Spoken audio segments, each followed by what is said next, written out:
I wasn't sure whether the word dandelion would translate into all of your various languages, but perhaps we need to think of Intrepid as this lovely yellow flower that then is spreading all of these seeds in the picture here.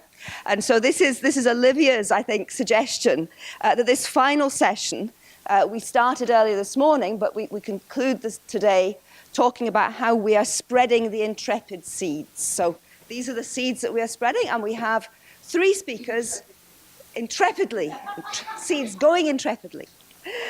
We have 2 case studies to conclude with, presented by 3 colleagues who are from Switzerland, and there are some interesting connections between how the Swiss take part in cost and then use this as a way, I think, of leveraging money for other projects.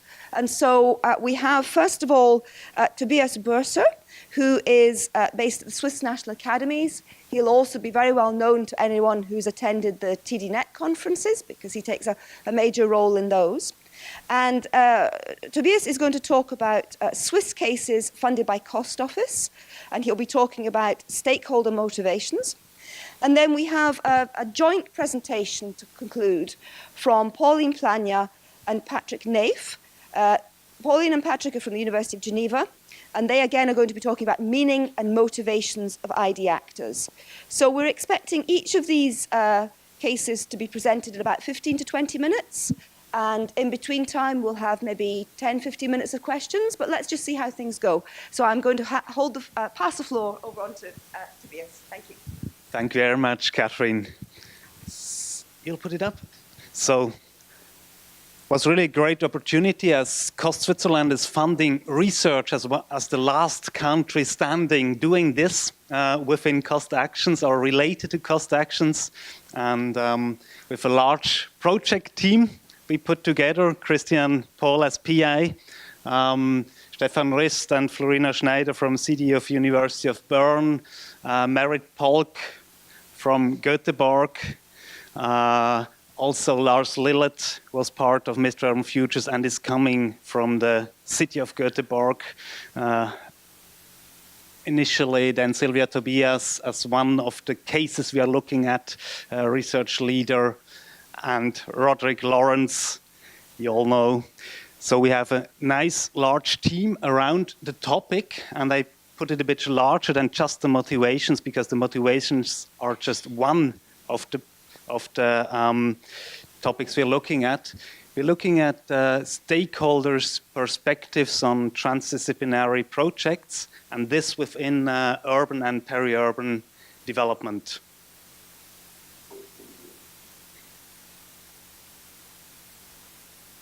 So I have 3 main project goals with this project, and I might go a bit to the background. Stakeholders' perspective, why? We have now some analysis on transdisciplinary projects, some evaluations, mostly of transdisciplinary projects. Long time there were mostly perspectives from the scientists. Now we have also seen some coming up with perspectives from stakeholders. We are now building on that, but looking on some specific issues that haven't been dealt with so far, to my knowledge. One is really the question, why at all are stakeholders willing to participate in such endeavors? It takes time. It takes a lot of investment. So why? What are their motivations? What are their interests in it? What do they expect when they start to go with it?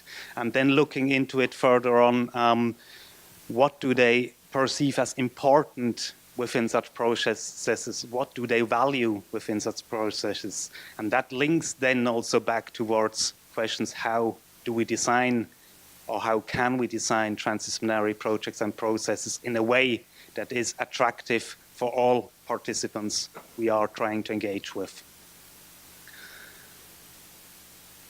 Then something that came up during the research, looking at ways towards impact. So what is the link coming from a transdisciplinary project that is engaging already with many important actors? So we were looking at how are these actors that participated in the projects, how are they linking back to their work environment, to their institutions? And was this also leading towards some changes in their institution and in their mostly strategical work, but also daily work? And then, as you have seen, we have this large group on the one hand, and then we have also a large group of stakeholders we are working with. We want to jointly develop criteria for successful transdisciplinary projects within the urban peri-urban development realm when working with different representatives of stakeholder groups. So that's linking back to the process and also to some extent linking back to the question of facilitating such processes. I will go just into a little bit project description and then 2 lines of results, one on the motivations and expectations of stakeholders, a second then on the ways of participants of such projects, how they link back to their work. And then if there's time left, looking a bit into what could that mean for processes and what kind of conceptualization or also theoretization would be a good way to think in such process. So kind of a theory of change for TD processes. Now the project is structured with 2 case studies, one in Switzerland, but in different regions in Switzerland. One in Sweden, Göteborg, and that's Mr. Urban Futures platform. So I don't have to introduce that one because Kerstin already introduced you Mr. Urban Futures, so I was looking at some projects there. And in Switzerland, looking at research program, Room for People and Nature development in peri-urban regions where there's a lot of pressure, fast-growing number of inhabitants, and the question of how to keep or even upper the quality of life in these regions. So there we were looking at developing development visions for that regions and also potential steps towards this region and linking it to what would that mean in terms of biodiversity on the one hand, on the nature side, and what would that mean when looking at people's perceptions and people's wishes where they would like to live. So also there integrating it both with the stakeholders' visions with scientific work in the natural and social science realm. Working with a series of interviews, Mr. Urban Futures, so far 16 interviews, at 17th by now, with representatives from Mr. Urban Futures projects, 3 different projects there.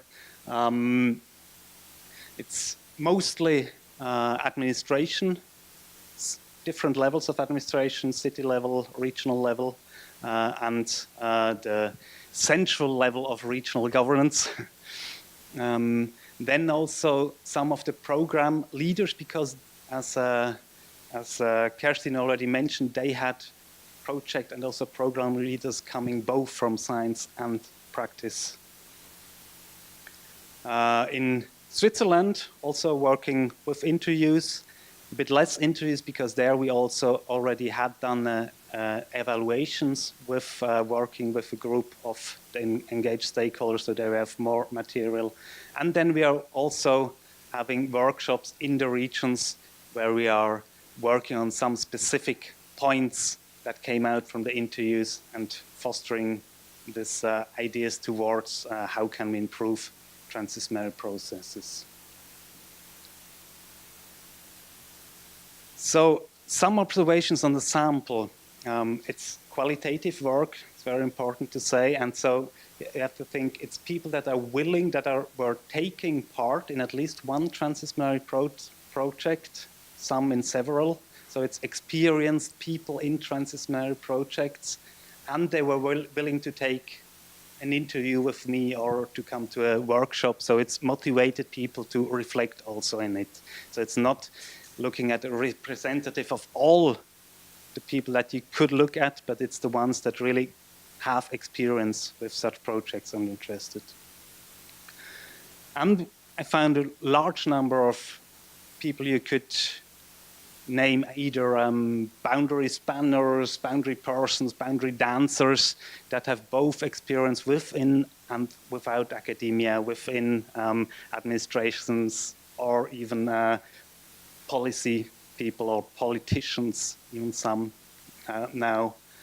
Strong interest generally in different types of knowledge, and also a dedication to democratic and justice value that was very prevalent. And also encountered a lot of interest and a lot of joy in working with different perspectives. So that's something, some first results on what the sample consists. What you could say, what are transdisciplinarians coming from the stakeholders I encountered in these two regions where we're looking at. Now, results. Just going on the first part of results. Motivations to participate. When I talked before to some people, mostly from science, project managers, they often told me, well, people want to see results they can grasp.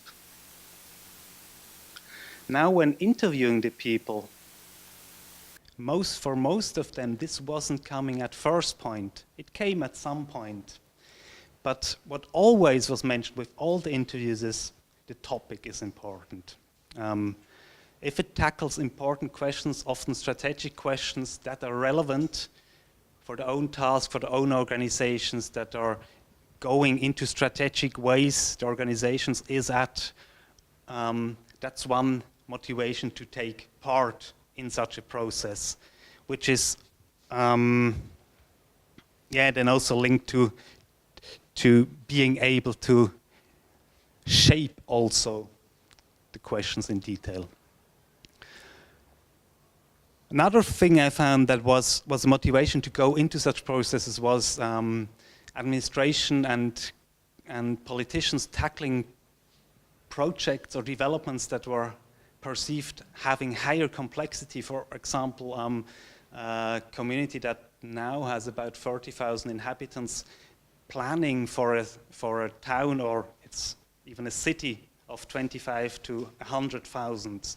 So that's something this administration and politicians never had done. So they really perceived it has higher complexity, so we will need more perspectives, we will need more knowledge, and we will need more ideas. And it was also this motivation on getting to know these other different perspectives was very often mentioned, and also reflecting their own perspective with the others. It's really also kind of this friction between the things that were an interest of many. And then also co-production was seen as a value in itself, perceived as a democratic way, enabling many perspectives to be part of the process, while probably not being representative, but enabling many to participate. I heard that a lot also, so that was just, we want to go that way and we want to do it in a good way. That was also motivation. And then also it's the connection between different actors. So having already exponents from several institutions motivated others to join in to see, wow, that's kind of a movement building there, or grouping around a topic which elevates it in importance. And then also explicitly to get access to get input from science to reflect on own strategies, plannings, and so on. So that was a group of main motivations I came across in the interviews. But there was also expectations. What would I expect when investing time in such a process?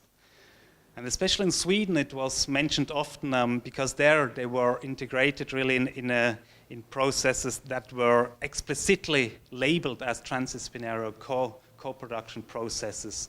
And so they told me, we also expect to be handled in that way, so that our knowledge also goes into the process. Very important. I'm not just talking about co-production and then still bringing only the one type of knowledge forward.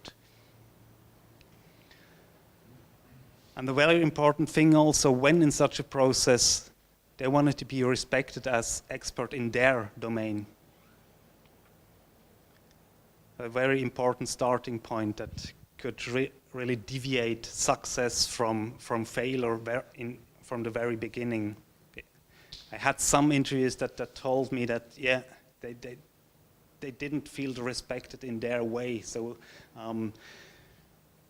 if that happens, if one type of knowledge is not respected at the beginning, it was something that deviated between success and failure.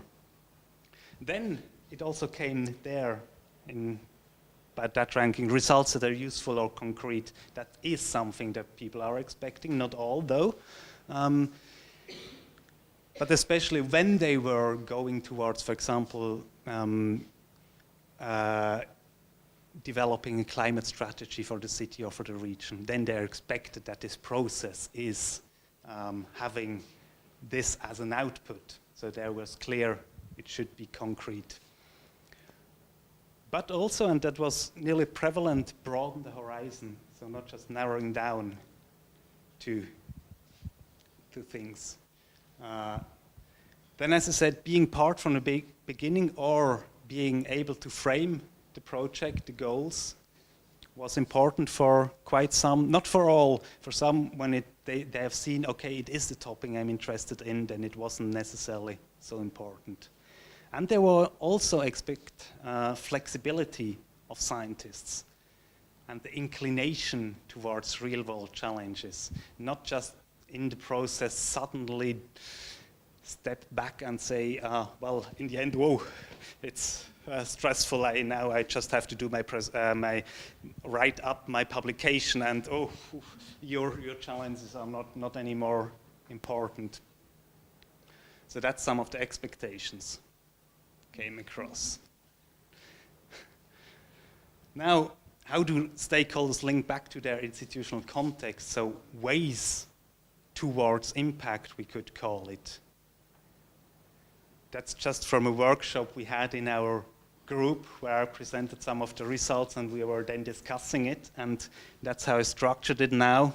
There were very varying strategies, and I think it's very helpful to look at these and also provide stakeholders with ideas how they could go within their institutions. Structured it here from informing tasks, so delivering information reflection in the organization's own publications and communication channels.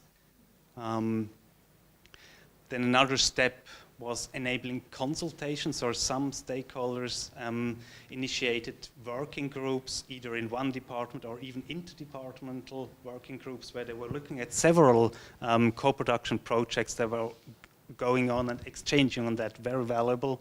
And also the strategy to enable co-production more in the own institution.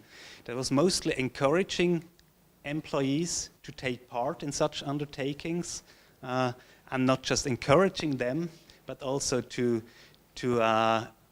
reallocate resources, time for them to be part of such processes. So that's very powerful to broaden the co-production way of doing things. And another thing in that realm is the starting of collaboration with other participants in the group. So from other departments, other ministries, other NGOs, also very valuable part of going towards impact and changing ways of doing things. Then a very important category also is towards institutional learning and capacity building. So the methods that are used within such projects are also quite important in the way that people thinking we could use that if. for our other projects also, learning on that, probably bringing you in to facilitate it first or train them on them and then doing them on themselves. Leading up to things that the way of structuring planning processes, for example, in a community went towards integrating more perspectives actively in the process in what they are doing from now. So that's really, there we could talk about transformation in how things are done. And then the thing, policies and products, so linking directly into policies, products of the institutions. And another thing is reusing process design. So we had a climate strategy at the Göteborg city level that was designed in participatory way with different agencies and scientists. And then they kind of reused, that's something also Christian mentioned before, with what is transferred. It was the process design that they adapted a little bit and transferred it. So that's some ways of how this wealth of people that are in a transdisciplinary project can make worth of it, bring it back to their institution. But it's very seldomly addressed actively and promoted within such group. And I think giving some ideas how this could be done could improve the impact of transdisciplinary projects in quite a big way. So I stop here and say thank you very much for your attention at this long time.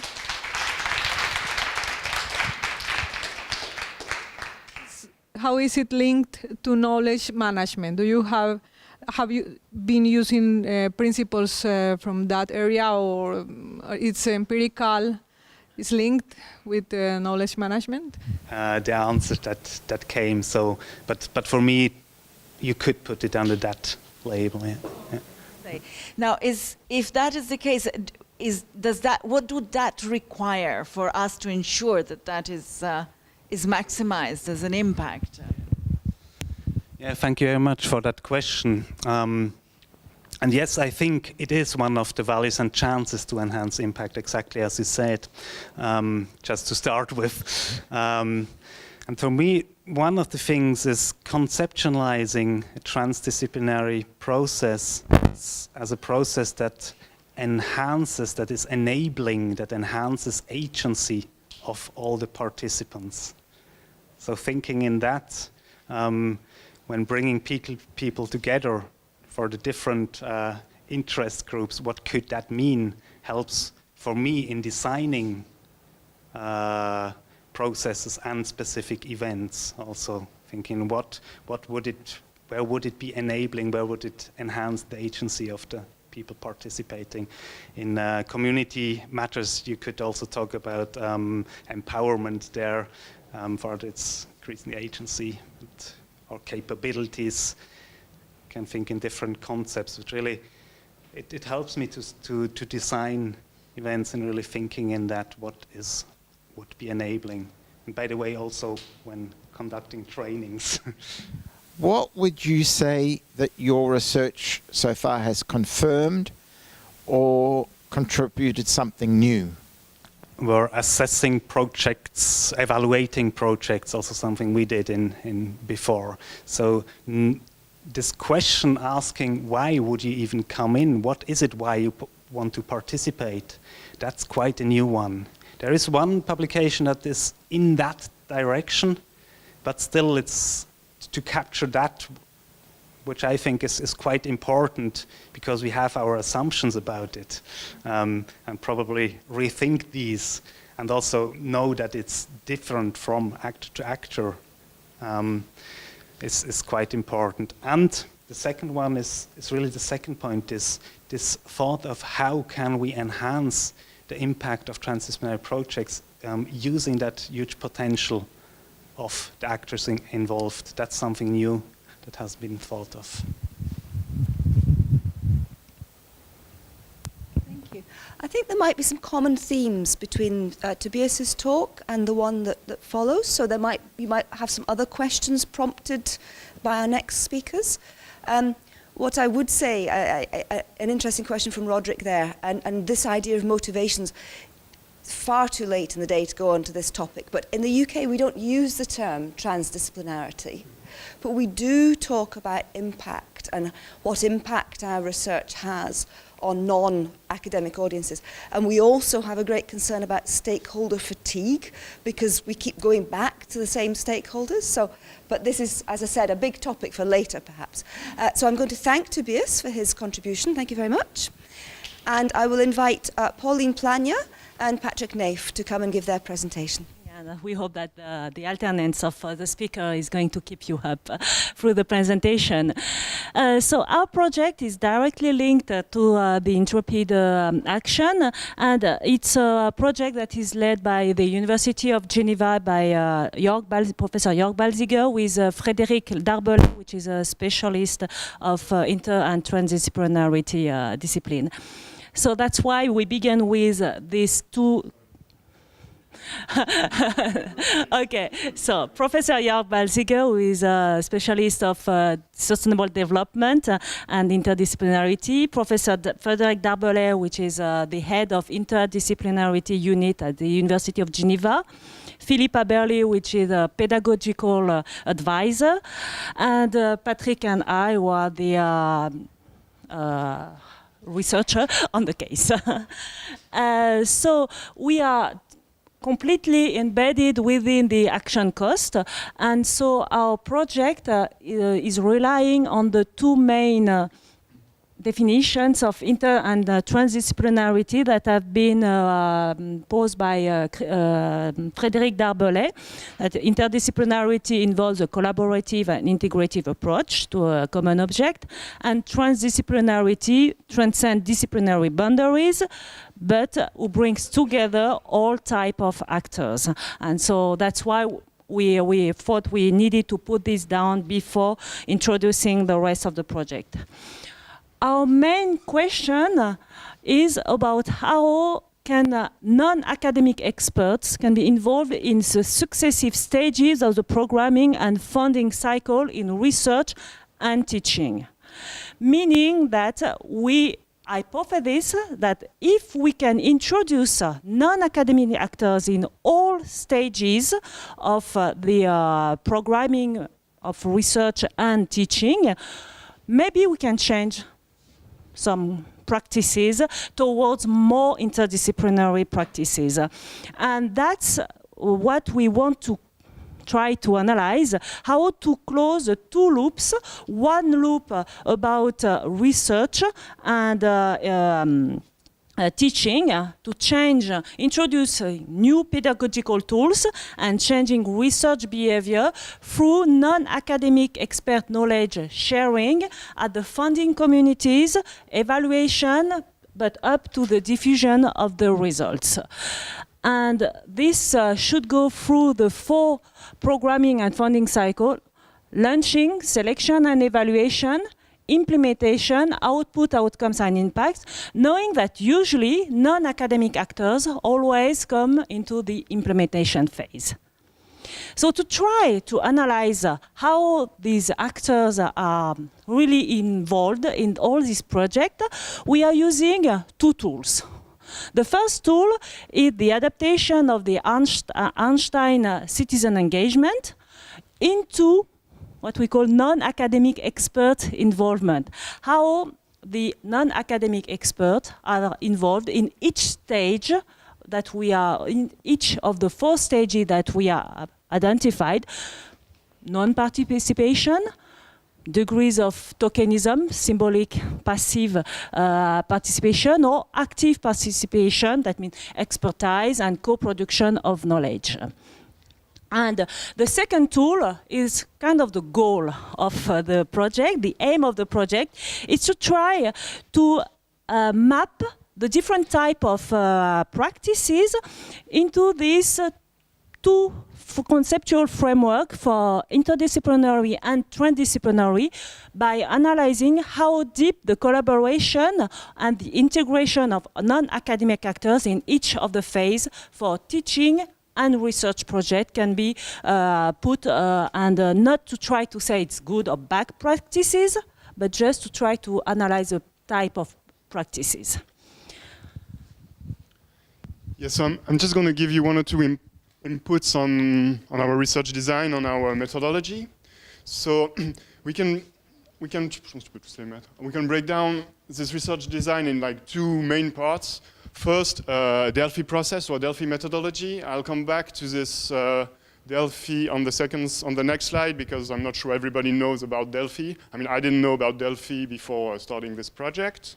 And the second part of this research is more traditional, is basically based on case studies that we approach through interviews and focus group discussion.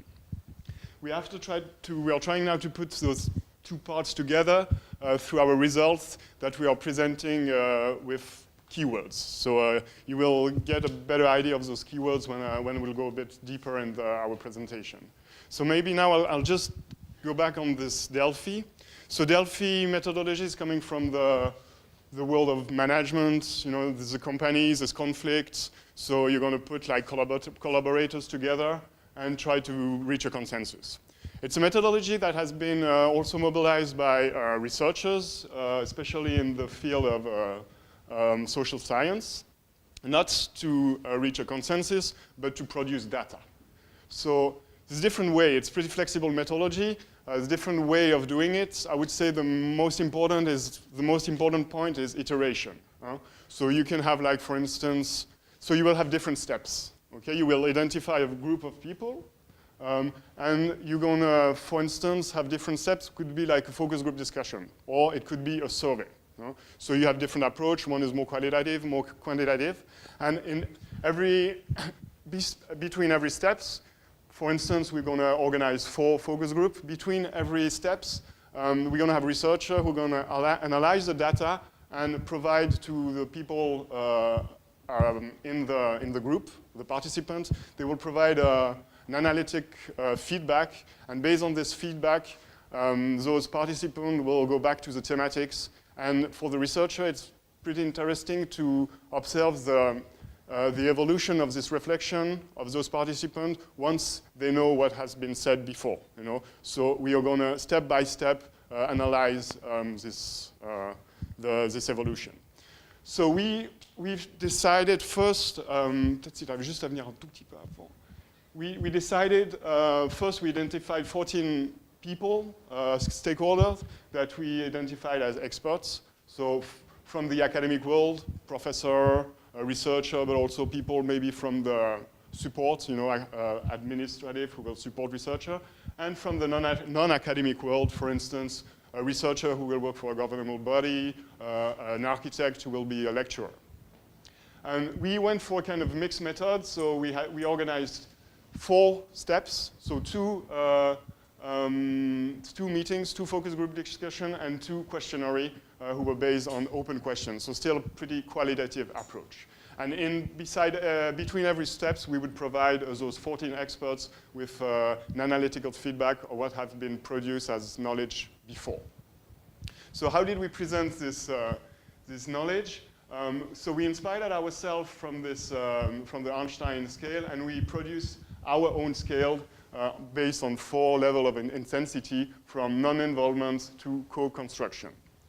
So basically what we did, this is what we did during the first focus group. We put all the people who came, so not every 14 people came, but we had like, let's say, 8 people. And they were all provided with a sheet like this. So you see from 0 to 4, this is 0 to 3, sorry, this is our scale. And basically the circle, the different quarter of the circle are the context. So launching, selection, implementation, and diffusion and utilization of the results. And after, we would provide our participants, our experts, with some of those keywords. Some were like criteria. So for instance, what criteria will impact the implication of a non-academic actor in research? For instance, time. We were talking about the fatigue of those stakeholders, so time, of course, is very important. And you can see, for instance, like time we put as a criteria that will, in the launching process, impact the research, as stakeholder will only be here for So number one is only participation, but without action. We can also use it as advantage and drawback. So for instance, the same time could be used as a drawback, and could be put on like a level from 0 to 3 in one of those quarters if we are talking about the launching of the project or the dissemination of the results or whatever. So I'm going to stop here, and after we did kind of an aggregation of all those keywords to propose an intensity of every criteria, advantage and drawback, depending on the fourth phase of the project or the program.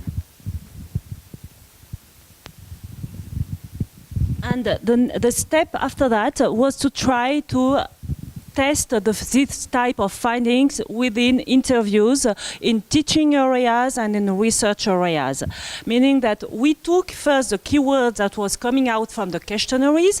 We had the stakeholder and the panel of experts working on them during the first focus group. And then we tried to test them during the interviews.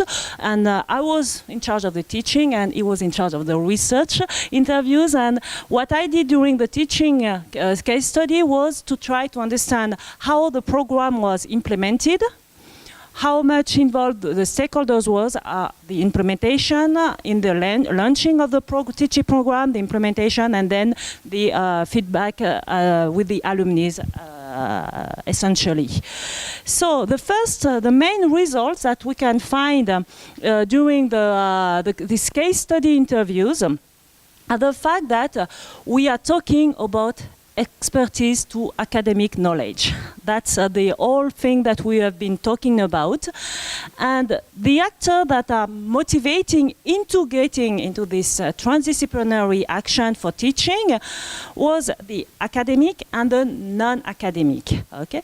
And so the academic experts were much more, and this is where I joined Tobias on what he did earlier, because they were all trying to get involved because they wanted to be personally invested into this innovation and new pedagogical tools. And usually it was also for networking, and but it was really on personal investment because, you know, there is no academic recognition for that. And on the other hand, the non-academic expert would participate because they wanted to take a step back from practice, usually. They wanted to have their recognition of their expertise and also the added value of the academic world. And this was very important. But for both of them, the problem was the timing. One was time consuming, and for the expert of non-academic world, it was because the temporality was not the same. And the investment of stakeholders from the non-academic world are always also limited by the fact that the temporality of the project, of the teaching is not the same. And so it's difficult, very difficult for them to be involved. But the main limitation was much more because of how they regarded themselves as experts. And so there is very, very few co-construction of work together. For instance, when a teacher is going to write about his experience in transdisciplinarity, he's going to put his name. But they're not going to co-write the article because the non-academic experts don't have time, and maybe not even the motivation for that. And so you've got on the output very few time. And what I have seen also, and that's the next slide, that when I've asked the question to one of the non-academic lecturer, saying, how much involved were you in the pedagogical program construction before the implementation? And that was his answer. I am not a teacher. I'm here for my expertise, which is my legitimacy. I'm not here to evaluate the student or take decisions related to the academic field. And that's very talkative because we've got in a lot of these interviews self-limitation of the actors from their own what they feel about should be their expertise. And they think they are brought in the project just for the expertise and nothing else. And the second one was very interesting, was for a lecturer when she answered to the question, do you think that you can upgrade your network of collaboration thanks to the alumni? And she answered that.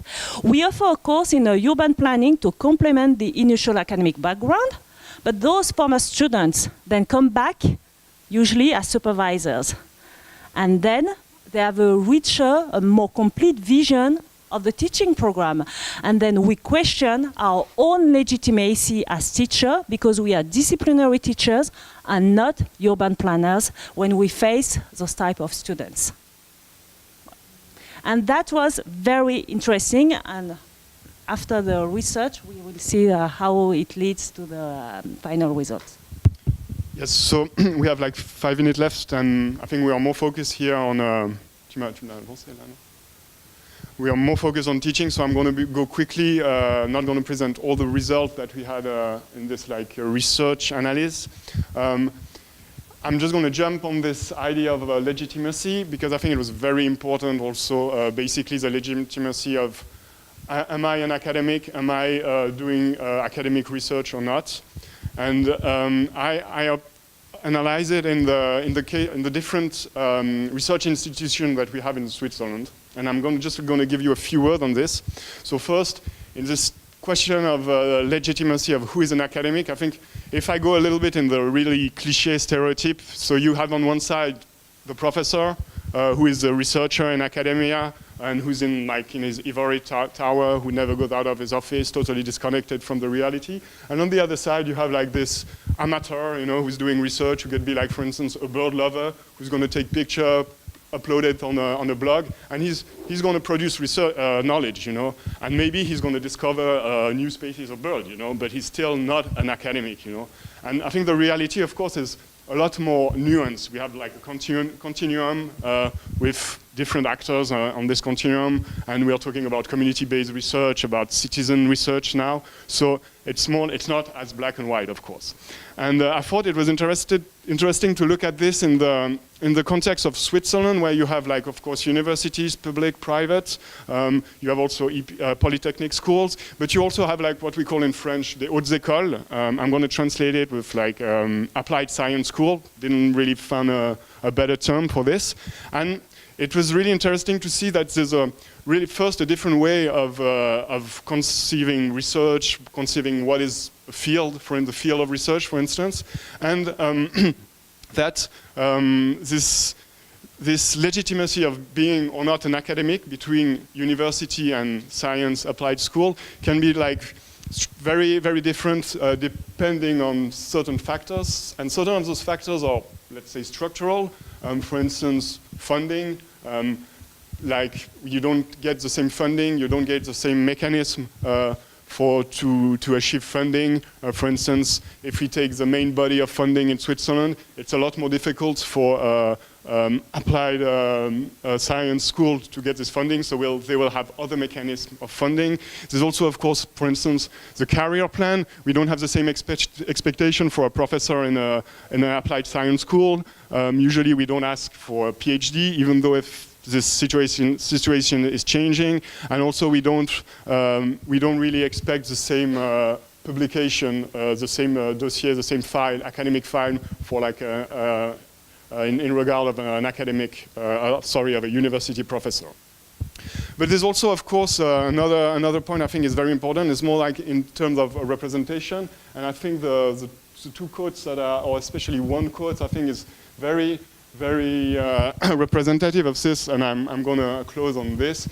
You see here there's a kind of still a hierarchy in like the knowledge, this academic knowledge produced on one side in the university and on the other side in this applied science school, where you have this critical of, okay, we are not doing academic research, but the knowledge that we are producing is a lot more closer to the field. What they call the field here is like the professional life, the professional life.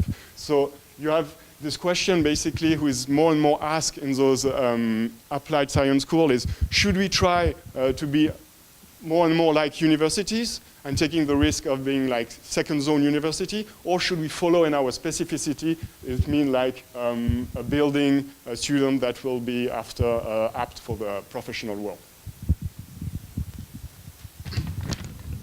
So to come back to the research, we went through all keywords that we were working during the panel experts, and we tried to match them with the keywords that were issued from the interviews in teaching and from researcher.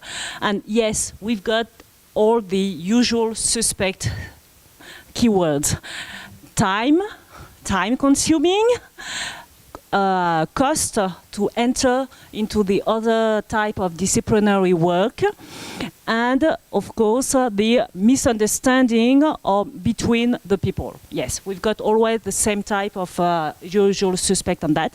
But in the interviews, we've got new keywords that never appeared during the panel of experts, that are legitimacy, not transdisciplinarity conflict, but interprofessional conflict. And that was very interesting because it was something that came back very, very often in Brussels, in Paris, everywhere we went. It was always interprofessional conflict that they taught. And the last one was investment. So that's why during the main conclusion of the research, we decided to focus on the fact that the first thing that we should discuss were the differences between academic and non-academic actors from representation, discourses, and practices.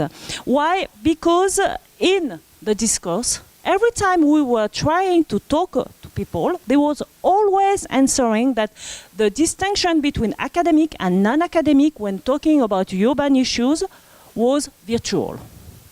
It was virtual. It was not real. It was something that we draw virtually. And they said, actually, there's not a lot of differences because you've got academics who don't have a PhD and who are lecturers, and you also have non-academics who have a PhD and work more in a practical life. So meaning we don't really care about that.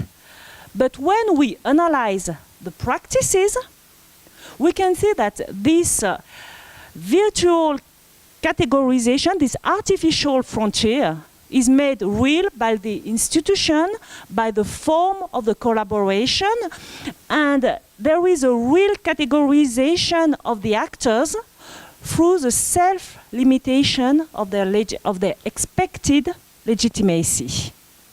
And I really insist on the expected legitimacy, because that's in the eyes of the others that they can see their own limitation as expert or as the type of actors on where they are characterizing, how they characterize their own contribution to the work. And that's why we thought that it was very interesting then to look at, when we are trying to close the two loops that we were talking about, that yes, there are different limits between research and teaching into this inter- and transdisciplinary collaboration, but legitimacy is a transversal limit and it is interprofessional, meaning that it's not just talking about who is an urbanist. Is it a geographer? Is it an architect, a land planning designer? Is it a professor, a lecturer? And all of them have issues about their professionality towards this, the way they have something to say about urban development. And that's kind of what the main findings we are within now.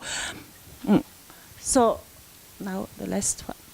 And now, so we have still a lot of things to go now, and we still need further analysis for the typology.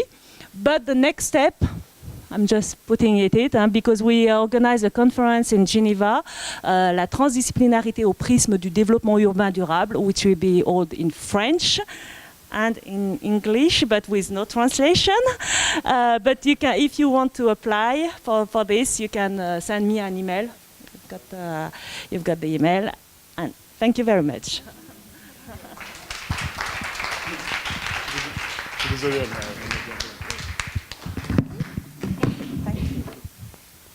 So far today we've considered research and teaching as separate strands of our discussion, but how nice to finish the day with a presentation that combines the two.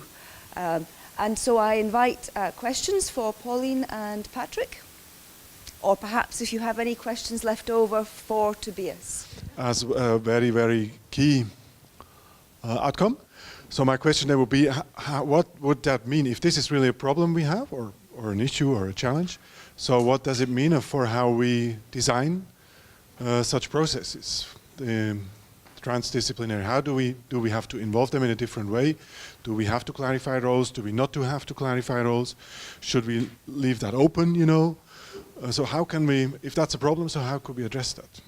I think that for all the interviews I've been making from about this, the fact that there were conflict and conservatism and cultural barriers towards better collaboration between the actors were coming from that, because everyone was perceiving what can I bring to this subject. And I think that in all studies of interdisciplinary panels, we've got this type of thing. The sociologists must be the sociologists and be very tough on all the social work and so forth.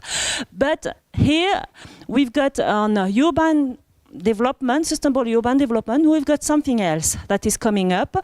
The fact that people want to work together, and they know now that the things are moving up, and they want to create, and that was a key word also for all the people I have interviewed. They want to create a common, not only language, but grammar. A common grammar to work for sustainable urban development. And that's something that a lot of professors, but also practitioners said, we have to talk about the same type of rules of working together. And the initiatives to more continuing formation about that, continuing training about how to live the future together are coming from that, coming from the fact that we cannot now stay close just because we are geographers and we are training urban planners as geographers to fight for the room with architects. We cannot go on like that. We have to overcome that by a common grammar of how we're going to build a city tomorrow. And that's why during this conference, we are inviting Gita P, who is going to talk about how the evolution of urban jobs are going to face the challenges of tomorrow's city. And that's going to be the main round table to discuss this type of new types of dialogues. And if I look at the domain of research in terms of self-perceived legitimacy, I think there's also it's not new obstacle, everybody know about them, but I think legitimacy is something you build with time, and it's very difficult to build it if you take a stakeholder, practitioner in a project for 2 months, 3 months. It's very difficult for them to first appropriate the project and to produce also this self-legitimacy. So this would be like, of course, a first which pose a lot of questions in terms of funding and funding stakeholder, non-academic stakeholder also, to help also build this self-perceived legitimacy, I guess. I am self-reflective after 4 years.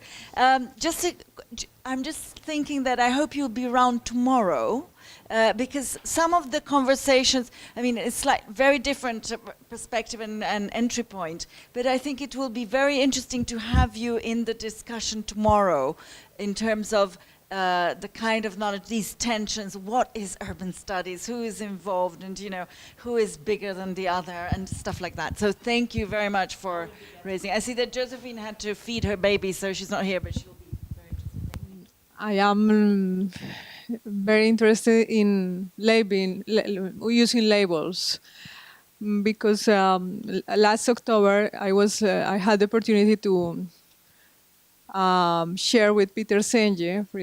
He is a consultant, but from the academic world. He works in MIT and has his own consultancy firm. And he explained this difference between research and practitioner, like the opposites they are opposite, and this is coherent with what you say. And he located the consultants in the middle as translators of the theory,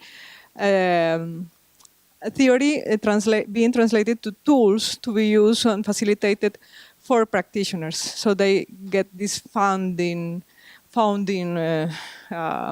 Yes, this translation is important for the practitioners. How do you see consultants in your research? Are they just in the non-academic field, or are they this third tribe of people, as Peter Senge says? So the role of consultants as actors. So I think the first thing is to clarify what is what is a consultant. How long does he work? 1 month, 3 months, 6 months?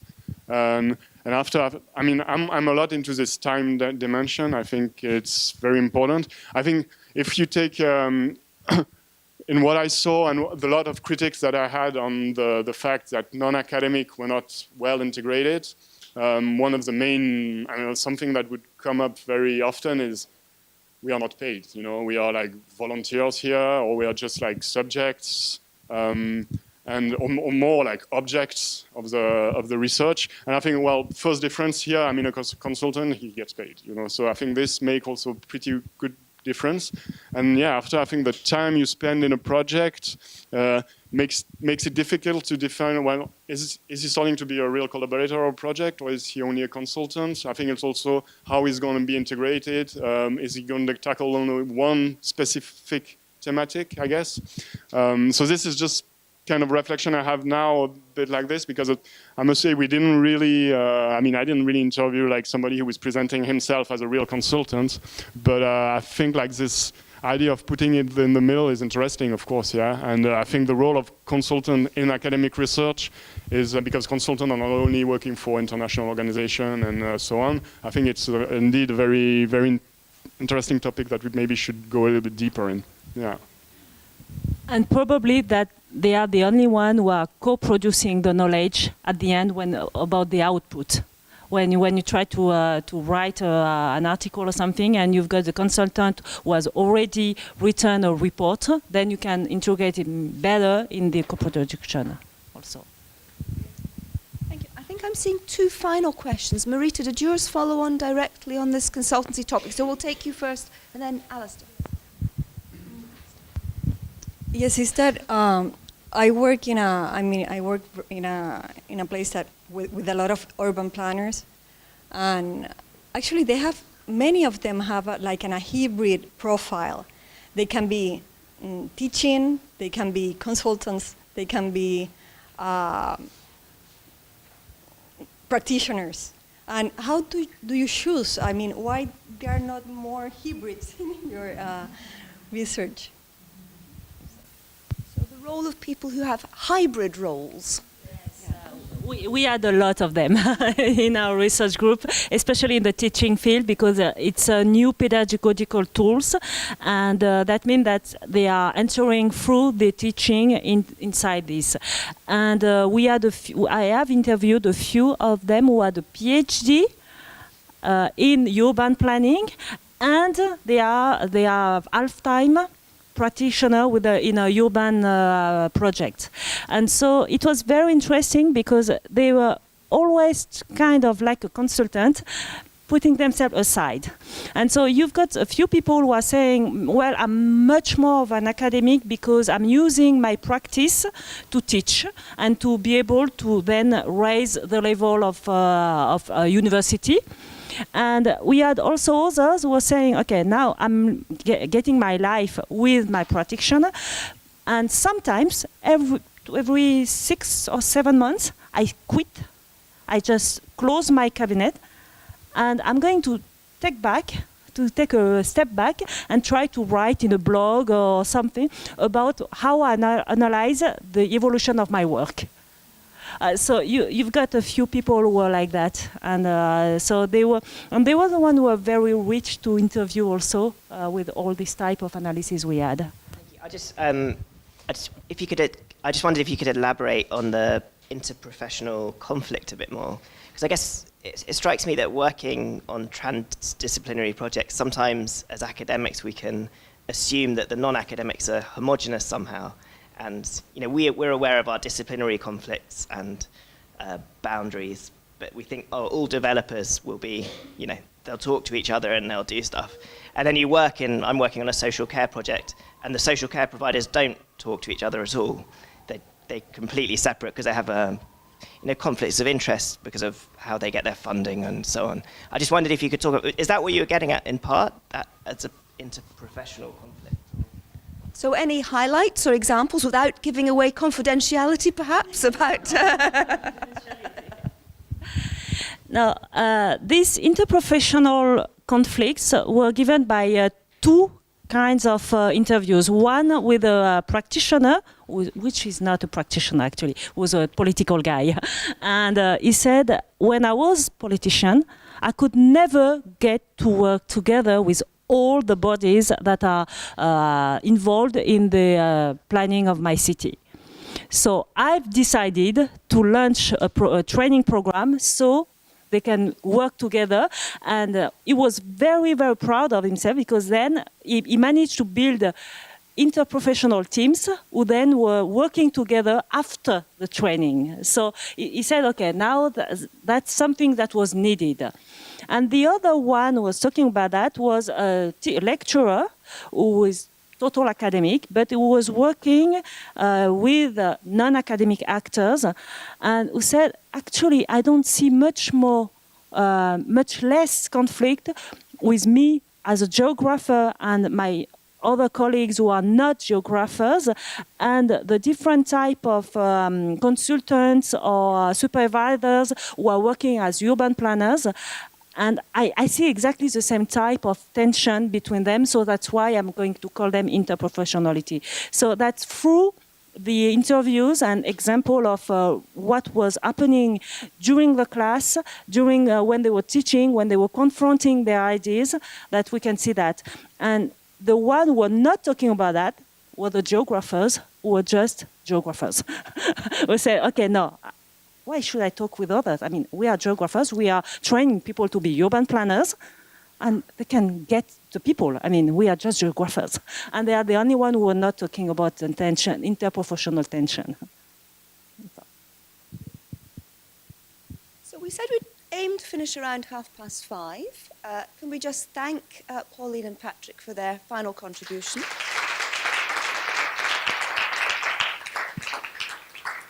And I realise that I am now standing between you and dinner, so I have 3 very quick tasks. Before I let you escape, I think we can't go without having a final look at this fabulous piece of artwork behind us. And now, as speakers and chairs, we've only had to perform for about half an hour today, but Jakob has been on his feet all day. He's been listening intently to what we've been saying. He's been synthesizing, he's been analyzing, and he's been drawing. And isn't it wonderful? Is there anything that you would like to say, Jakob?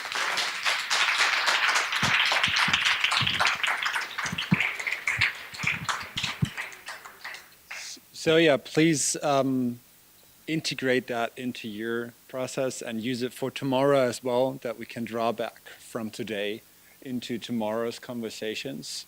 And feel free, I have these yellow Post-its, and I can put some pens just to add your quotes and comments on that. It's an evolving, iterative process. Yeah, thank you.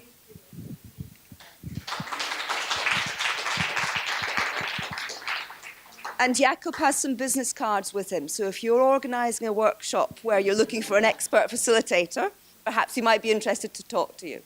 Now, I have a few more thank yous. The other person who's been recording our discussion today is David, who's got his headphones on. Thank you very much for all your work. I'd like us to acknowledge Marta and Monica and the team of helpers behind the scenes, because these events don't happen without an awful lot of work. We also should thank ourselves for being such a nice, active and participative audience, and our speakers. And I think we should maybe thank Roderick as well for actually pulling us all together with this excellent day. So thank you, Roderick. So that's my first two tasks, and my third and final task is to remind you about the dinner. If you signed up to come to the dinner tonight, if you look on your program at the end of today, you'll see where the restaurant is. There's an address there. And I'm sure if you need some help, some of the local colleagues will be able to direct you to, except Marta, because we know Marta can't give directions, okay? So whether or not you're coming to the dinner, I hope you have an enjoyable evening, and thank you all for your participation today.